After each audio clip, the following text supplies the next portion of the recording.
Sir family ಯಾರು ಪ್ರಾಮುಖ್ಯತೆ ಕೊಡ್ತಾರೋ ಅವರೇ hero. It's A very good act. I will appreciate that.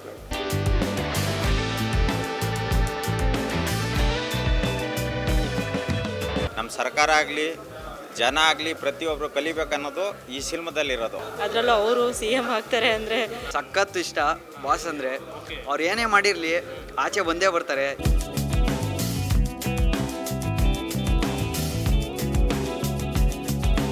History repeat ಮಾಡೋಣ, ಸಾರಥಿ ಥರ ಇದನ್ನು ಓಡಿಸೋಣ. 30 ರೂಪಾಯಿ ಕೊಟ್ಕೊಂಡು ಬಂದು ತಲೆನೋವು ಇದು ಅಂತಲ್ಲ.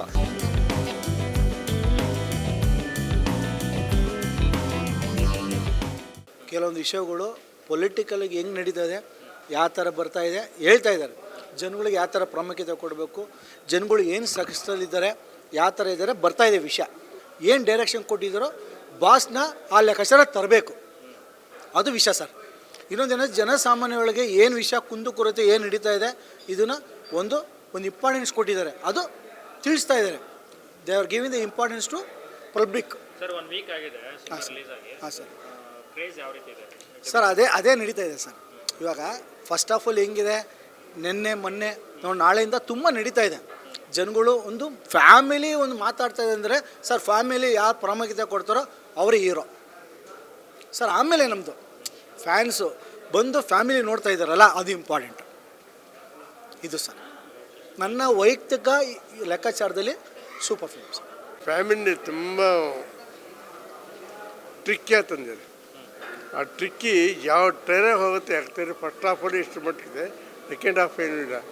ನಿಯರ್ಲಿ ನಾನು ದರ್ಶನ ನೋಡಿರೋಣ.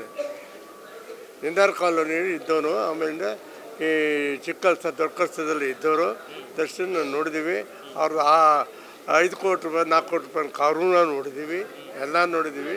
ಆದರೆ ನಮ್ಮ ಜೊತೆ ಇಲ್ಲಿ ಹೊರಗಡೆ ಪ್ರಪಂಚದಲ್ಲಿ ಬಂದಿವಲ್ಲ ಅಂತ ದರ್ಶನ, ಅದೊಂದೇ ನಮಗೆ ದುಃಖ, ಬೇಜಾರು. It's A very good act. I will appreciate that. ಬೇಕು ಅಂದರೆ ಹೊರಗಡೆ ಕುಂತ್ಕೊಂಡು ಅದಿಲ್ಲ ಇದಿಲ್ಲ ಆಗಿಲ್ಲ ಈಗಿಲ್ಲ ಅಂತ ಮಾತಾಡೋದಲ್ಲ. ಅದು ಬಂದು ನೋಡಿದರೆ ಅವ್ರಿಗೆ ಗೊತ್ತಾಗುತ್ತೆ. ಬೇರೆಯವ್ರ ಮಾತು ಕಟ್ಕೊಂಡು ನಾವು ಆ ಡೆವಿಲ್ ಸಿನಿಮಾ ಆ ಥರ ಇದೆ ಈ ಥರ ಇಲ್ಲ ಅಂತ. ಒಂದು ಥ್ರಿಲ್ ಇದೆ, ಅದು ಒಂದು ಮೆಸೇಜ್ ಇದೆ. ಮುಂದಕ್ಕೆ ನೋಡಿದರೆ ಕಾದಿ ನೋಡಬೇಕು. ಆಮೇಲೆ ಈತರಿಂದ ಕಲಿಯೋದು ಭಾರಿ ತುಂಬ ಇದೆ. ಇವಾಗ ದರ್ಶನ್ ಒಳಗಡೆ ಹೋಗಿರ್ಬೋದು ಅಂದ್ಬಿಟ್ಟು ತುಂಬ ಜನ ಏನು ಬೇಕಾದ್ರೆ ಅಪಾರ್ಥ ಮಾಡ್ಬೋದು, ಅವ್ರಿಗೆ ಏನು ಬೇಕಾದ್ರೂ ಹೇಳ್ಬೋದು. ಅದು ಮುಖ್ಯ ಅಲ್ಲ. ಅದು ಈ ರಾಜಕೀಯದಲ್ಲಿ ಎಲ್ಲ ಪ್ರತಿಯೊಂದು ನಡೆಯೋ ವಿಷಯನೇ. ಆದರೆ ಇದು 100ಕ್ಕೆ 100 ಫ್ಯಾಮಿಲಿ ಬಂದು ನೋಡೋದು ಮತ್ತು ಎಲ್ಲ ಥರದ್ದು ಎಂಟರ್ಟೈನ್ಮೆಂಟ್ ಇದೆ. ಆಮೇಲೆ ರಾಜಕೀಯದಲ್ಲಿ ಮುಂದಕ್ಕೆ ಯಾವ ಥರ ಬೆಳಿಬೇಕು, ಯಾವ ಥರ ಇರಬೇಕು, ನಮ್ಮ ಸರ್ಕಾರ ಆಗಲಿ ಜನ ಆಗಲಿ ಪ್ರತಿಯೊಬ್ಬರು ಕಲಿಬೇಕನ್ನೋದು ಈ ಸಿನಿಮಾದಲ್ಲಿರೋದು. ಎಲ್ಲ ಫ್ಯಾಮಿಲಿಗಳು ಬರಬೇಕು, ಎಲ್ಲ ಯಂಗ್ಸ್ಟರ್ ಬರಬೇಕು, ಎಲ್ಲ ಥರವ್ರು ಬಂದು ಎಂಜಾಯ್ ಮಾಡ್ಕೊಂಡು ಹೋಗ್ಬೇಕು. ನಾವು 1 ವಾರ ಆದಮೇಲೆ ಬಂದೆ, ಕ್ರೇಜ್ ನೋಡಿ ಆಗಕ್ಕಾಗನೆಲ್ಲ ನೋಡೋಕ್ಕಾಗ್ಯಾಕೆ ಇಲ್ಲಿಗೆ. ಆದರೆ ಇವತ್ತು ಟಿಕೆಟ್ ಸಿಕ್ಕಿತ್ತು, ಇವತ್ತೇ ಫಸ್ಟ್ ಟೈಮ್ ಬಂದಿದ್ದು. ಮತ್ತೆ ನಾಳೆಗೂ ಬರ್ತೀನಿ, ಮತ್ತೆ ನೋಡ್ತೀನಿ ಸರ್. ಹೌದು ಸರ್, ಫಸ್ಟ್ ಶೋ ಬಂದಿದ್ವಿ, ಬಟ್ ಟಿಕೆಟ್ ಸಿಕ್ಕಿರಲಿಲ್ಲ, ವಾಪಸ್ ಹೋಗಿದ್ವಿ. ಬಟ್ 2-3 ಥಿಯೇಟ್ರಲ್ಲಿ ಟ್ರೈ ಮಾಡಿದ್ವಿ, ಆಗಿರಲಿಲ್ಲ. ಬಟ್ ಇವತ್ತು ಫ್ರೀ ಮಾಡ್ಕೊಂಡು ಫ್ರೆಂಡ್ಸ್ ಎಲ್ಲ ಬಂದಿದ್ದೀವಿ. ಅವರೆಲ್ಲ ಎಂಜಾಯ್ ಮಾಡ್ತಿದ್ದೀರಾ ಸಿನಿಮಾ? ಹೌದು ಸರ್, ತುಂಬ ಎಂಜಾಯ್ ಮಾಡ್ತಾ ಇದ್ದೀವಿ. ಫ್ಯಾಮಿಲಿ ಎಂಟರ್ಟೈನರ್ ಸಿನಿಮಾನ? ಹೌದು ಸರ್. ಅದರಲ್ಲೂ ಅವರು CM ಆಗ್ತಾರೆ ಅಂದರೆ ಅದು ನೋಡಬೇಕಾಗಿರೋದೇ ಅಲ್ವಾ ಸರ್. ತುಂಬ ಚೆನ್ನಾಗಿದೆ. ತುಂಬ ಚೆನ್ನಾಗಿದೆ. ಹೇಗಿದೆ ಸಿನಿಮಾ? ತುಂಬ ಚೆನ್ನಾಗಿದೆ ಅಣ್ಣ ಮೂವಿ. ಸರ್ ನಾನಿದು 3ನೇ ಸಲ ಬಂದಿರೋದು. 3ನೇ ಸಲ. ಫಸ್ಟ್ ಡೇ ಫಸ್ಟ್ ಶೋ ಹೋಗಿದೆ. ಸೆಕೆಂಡ್ ಟೈಮ್ ಫ್ಯಾಮಿಲಿ ಜೊತೆ ಹೋಗಿದೆ. ಇವತ್ತು ಈವ್ನಿಂಗ್ ಕ್ಲಾಸ್ ಮುಗೀತು, ಅದಕ್ಕೆ ಫ್ರೆಂಡ್ಸ್ ಜೊತೆ ಬಂದಿದ್ದೀನಿ. ಡಿ ಬಾಸ್ ಫ್ಯಾನು, ಹುಡ್ದಾಗಿಂದ ಫ್ಯಾನು. ಸಖತ್ ಇಷ್ಟ ಬಾಸ್ ಅಂದರೆ. ಅವ್ರು ಏನೇ ಮಾಡಿರಲಿ ಆಚೆ ಬಂದೇ ಬರ್ತಾರೆ. ಎಷ್ಟು ವರ್ಷ ಆದರೂ ಆಚೆ ಬಂದೇ ಬರ್ತಾರೆ. ನಾವು ಅವ್ರಿಗೋಸ್ಕರ ಕಾಯ್ತಾ ಇರ್ತೀವಿ, ಅಷ್ಟೇ ಹೇಳೋದು. ಏನಿಲ್ಲ, ಫಿಲಮ್ ಮಾತ್ರ ಚೆನ್ನಾಗಿದೆ.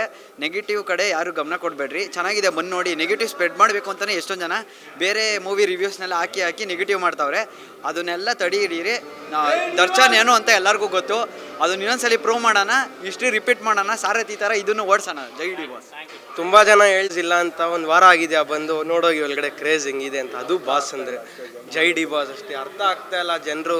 ನ್ಯೂಸು ಆ ಥರ ಎಲ್ಲ ಏನೇನೋ ಮೀಡಿಯಾದಲ್ಲೆಲ್ಲ ಹೇಳ್ತಾರೆ, ಆ ಥರ ಎಲ್ಲ ಕೆಟ್ಟದ್ದು ನಡೆದಿರ್ಬೋದು, ಇಲ್ಲ ಅಂತಲ್ಲ. ಒಳಗಡೆ ಏನು ನಡೆದಿದೆ ನಮಗೆ ಗೊತ್ತಿಲ್ಲ. ಸಪೋರ್ಟ್ ಮಾಡೋಣ ಎಲ್ಲರೂ ಮೂವಿಗೆ. ಜೈ ಡಿ ಬಾಸ್. ಕೆಟ್ಟದ್ದೇನೆಂದರೆ ಅರ್ಥ ಯಾರು ತಿಳ್ಕೊಬೇಕು. ಫಿಲಮ್ ಏನಕ್ಕೆ ಮಾಡಿದ್ದಾರೆ, ಏನಿದು ಕತೆ ಅಂತ ತಿಳ್ಕೊಬೇಕು. 30 ರೂಪಾಯಿ ಕೊಟ್ಕೊಂಡು ಬಂದು ತಲೆನೋವು ಇದು ಅಂತಲ್ಲ. ಕತೆ ಏನಾಗುತ್ತೆ, ಪ್ರಪಂಚದಲ್ಲಿ ಏನು ನಡೀತೈತೆ ಅದು ತೋರಿಸ್ತಾರೆ. ಅದು ಥ್ಯಾಂಕ್ ಯು ಸರ್.